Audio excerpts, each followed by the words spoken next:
This is the size of a human at 12 weeks of life. Imagine having a sister.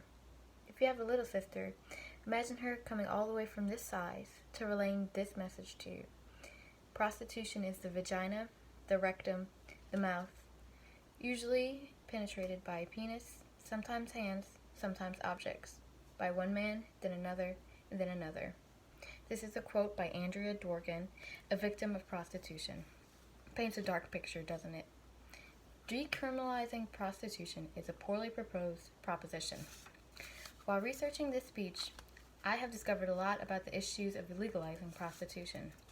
This talk will discuss the problem of prostitution, the Nordic model, and how this solution translates to the younger generation. To begin, the need for prostitution to remain illegal is paramount. Defending the practice of prostitution through legalization can increase the risk associated with the trade. There is an increased risk of STDs.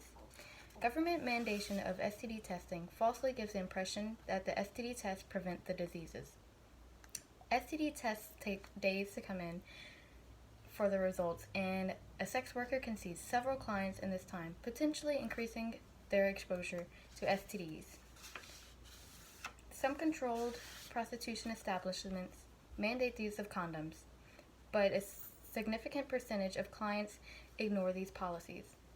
Harvard Law School posts, countries with legalized prostitution is associated with a higher influx of human trafficking than countries where prostitution is prohibited. Aaron Edgman writes, according to National Center for Missing and Exploited Children, 2.8 million children run away every day, and after 48 hours of hitting the streets, 1/3 of these children are recruited into prostitution and pornography. Richer countries are associated with more prostitution because they have more money to pay for these services. When prostitution is legalized, it increases demand for sex workers, hence an increase in human trafficking. Prostitution as a whole is illy beneficial for its participants. Few seek it out and choose it, and most are desperate to leave it, says the Bureau of Public Affairs. According to Nordic Model Now, the percentage of PTSD experienced by veterans is the exact same percentage experienced by prostitutes. It is morally degrading to be a prostitute and to be associated with the sex trade. Sex workers are looked down upon in society. And prostitution is dehumanizing, and it is associated with violence, physical and mental, including rape and homicide. It is important to implement improvements to the prostitution industry. The Nordic model has been introduced in an attempt to decrease population of prostitution overall. The Nordic model makes the act of buying sex illegal rather than the act of selling it. This model offers real alternatives for women in prostitution. Canoe describes how it does not completely decriminalize prostitution because in public areas where children may be present, prostitution is still considered to be a crime. The Nordic model extends its prostitution preventives from pimps to potential children. When women have an option to choose a different lifestyle, they will not choose prostitution. If the act of selling sex is illegal where children are present, then it decreases the children's exposure to prostitution, which decreases the prevalence of them choosing this lifestyle. The opposition proposes that legalizing prostitution will decrease its prevalence. Increasing the legalization of prostitution will increase its prevalence. Legalizing prostitution is like saying that prostitution is okay. It is similar to mob mentality and bandwagon, where if a greater percentage of people do it, then more people will want to participate because it is a perceived norm. Another argument is that criminalizing prostitution is an invasion of human rights.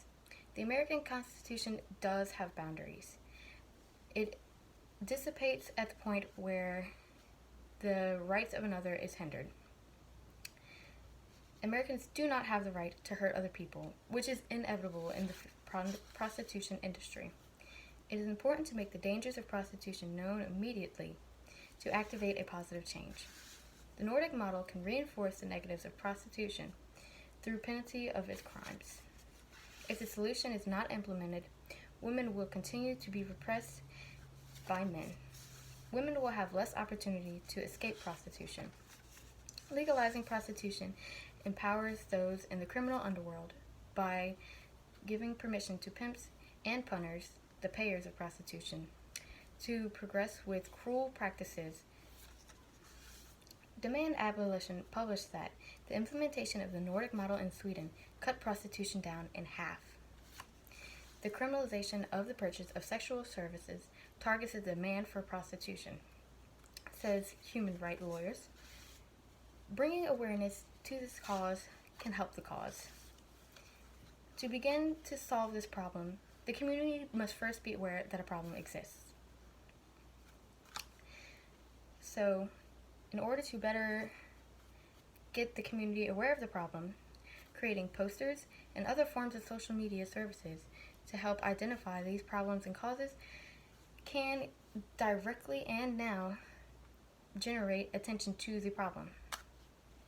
We can begin by notifying authorities to help propose job opportunity programs for victims of prostitution.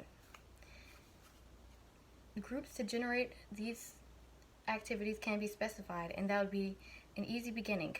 So a group can create awareness. The group can notify authorities in order to increase the act of decriminalizing sex workers so that they will be able to have better job opportunities other than prostitution.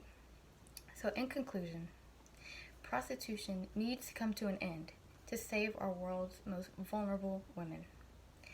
The act of prostitution has been discussed, and why legalization should not happen to prostitution, as well as how the Nordic model solves this issue and how it can raise awareness and opportunities for this desperate cause. The Nordic approach to prostitution creates more opportunities for women, and it can help keep more of our sisters out of this sick system.